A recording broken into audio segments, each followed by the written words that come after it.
Classes की online कक्षा में हम आपका स्वागत करते हैं। मेरे प्यारे छात्रों, रामधारी गुप्ता खंड 1 पथलेखन संख्या 19 प्रारंभ हो रही है। चलिए लिखते हैं।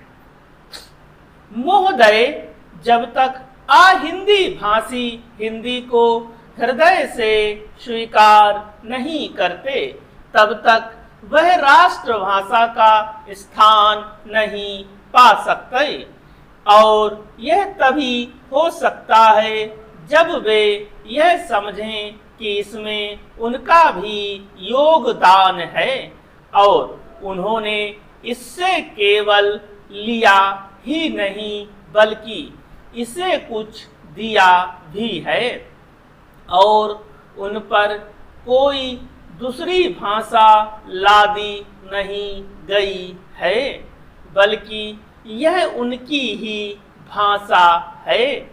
मेरे कहने का अर्थ यह नहीं कि आप उनकी ही व्याकरण अपना लें, इसका अर्थ यही है कि आप उदारता पूर्वक जितना ले सकते हैं ले लें।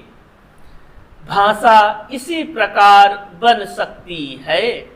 यह भी आवश्यक नहीं है कि उसको स्वीकार करने पर आप वही लिखना आरंभ कर दें, परंतु जो वे लिखें उसको आप गलत ना समझें।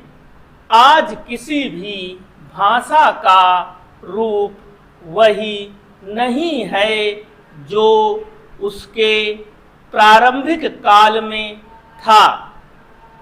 उसमें परिवर्तन होता रहता है। हिंदी के इतिहास में भी आपको यही बात मिलेगी।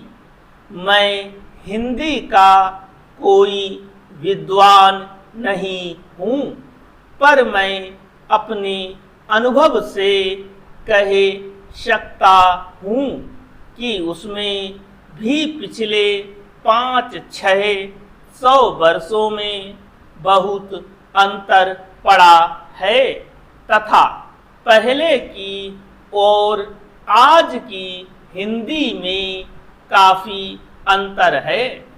इसलिए नवयुग में जब वह देश की भाषा बनने जा रही है तो उसमें थोड़ा अंतर करना भी पड़े तो वह स्वीकार कर लेना चाहिए, जिससे उसका अन्य प्रदेशों के लोगों के साथ मेल बैठ जाए।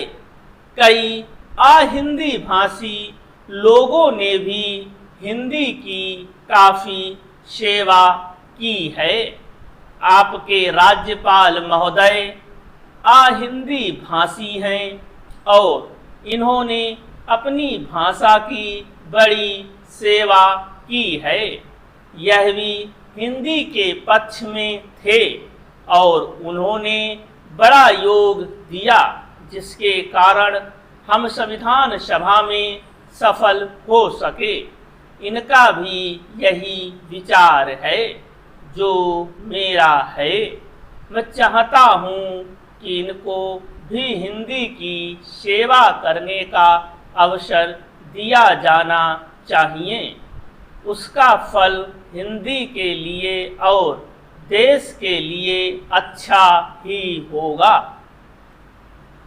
मानपत्र में आपने संस्कृत के संबंध में कहा है, मैं मानता हूँ कि हमारे देश में संस्कृत का अध्ययन आवश्यक है, क्योंकि देश की सभी भाषाओं का स्रोत वही भाषा है। संस्कृत से हमारा संबंध अटूट है। इसकी पढ़ाई लिखाई कम हो गई है। यह हमारे लिए दुख की बात है। मैं आशा करता हूँ कि इसकी उन्नति होगी।